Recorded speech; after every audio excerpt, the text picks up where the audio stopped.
देखिए, ये बहुत ही आज का जो जजमेंट है जस्टिस नागरत्ना और जस्टिस भुइयां का सुप्रीम कोर्ट से रिमिशन मैटर पे जो बिल्किस बानो वाले केस में लोगों को रिहा कर दिया गया था स्टेट ऑफ गुजरात द्वारा, तो उसमें जो जजमेंट है वो कहता है कि रूल ऑफ लॉ सबसे ज्यादा सुप्रीम रहेगा इस देश में, और रूल ऑफ लॉ को एक बार फिर अपहोल्ड किया गया है।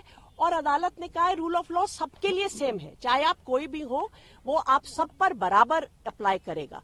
मैं तो ये कहूंगी कि इससे एक भरोसा जो हम सब देशवासियों का है रूल ऑफ लॉ पर, उसका एक बार फिर हमारा भरोसा इस पर वापस आता है कि हाँ, रूल ऑफ लॉ अदालत हमेशा अपहोल्ड करेगी, चाहे सामने कोई भी खड़ा हो। और उन्होंने कहा है कि जो गुजरात स्टेट ने जिस तरह इस केस में रिमिशन ऑर्डर्स पास किए हैं, उनको कोई पावर नहीं थी। जो पावर है वो अप्रोप्रिएट गवर्नमेंट इस केस में महाराष्ट्र है, क्योंकि ये पर्टिकुलर केस जो 2002 में जो हिंसा हुई थी गुजरात में, उससे ये पूरी इंसिडेंट निकलता है, जिसमें इस पर्टिकुलर इंसिडेंट में 14 से ज्यादा लोगों की हत्या हुई थी और जो ये अक्यूज्ड हैं उनको उसमें कन्विक्ट किया गया था, और 3 औरतों के साथ गैंग रेप, उसमें बच्चों की भी हत्या हुई थी। ये केस का ट्रायल स्टेट ऑफ गुजरात से निकाल के सुप्रीम कोर्ट ने स्टेट ऑफ महाराष्ट्र में भेजा था ताकि फेयर ट्रायल हो सके। वहां पर कन्विक्शन होती है स्पेशल कोर्ट में, वो कन्विक्शन सुप्रीम कोर्ट तक अपहोल्ड होती है।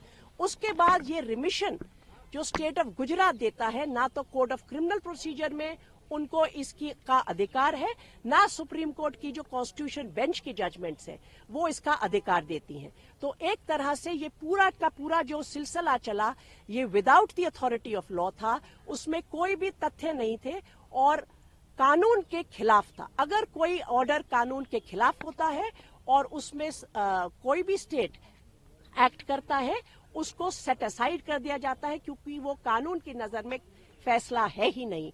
उसको सेट असाइड करते हुए कोर्ट ने इस बात पर बहुत ध्यान दिया कि भाई ये लोगों को लिबर्टी मिल चुकी है, पर्सनल लिबर्टी और रूल ऑफ लॉ का क्या रिश्ता होगा, उसमें क्या इनकी लिबर्टी वापस ली जाए। वो सारी बातों पर बहुत गौर करने के बाद अदालत ने ये फैसला किया कि ये लोगों को वापस जेल में अभी जाना होगा, ताकि रूल ऑफ लॉ का पर जो इस देश टिका हुआ है, कोई भी हो उसमें लॉ सबके ऊपर बराबर चलेगा। और उन्होंने ये भी आश्चर्य प्रकट किया कि गुजरात स्टेट ने इस तरह क्यों इस मामले में एक्ट किया। फ्रॉड की बात भी कही बिल्कुल, उन्होंने कहा fraud has been committed on the court. जो इनमें से कॉन्विक्ट था, उसने जो पिटीशन डाली उसमें बहुत से तथ्य जो जरूरी थे उसको सप्रेस किया गया।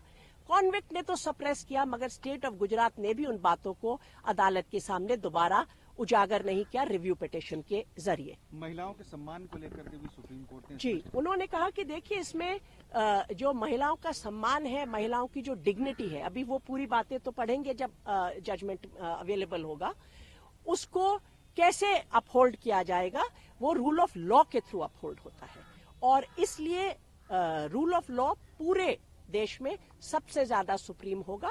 और अगर वहां पर कोई उसको सर्कमवेंट करता है और अगर कोई स्टेट गवर्नमेंट उसके बीच में आकर किसी तरह पावर का यूसर्प करती है, आर्बिट्ररी एक्सरसाइज करती है, तो अदालत उसको नहीं टिकने देगा।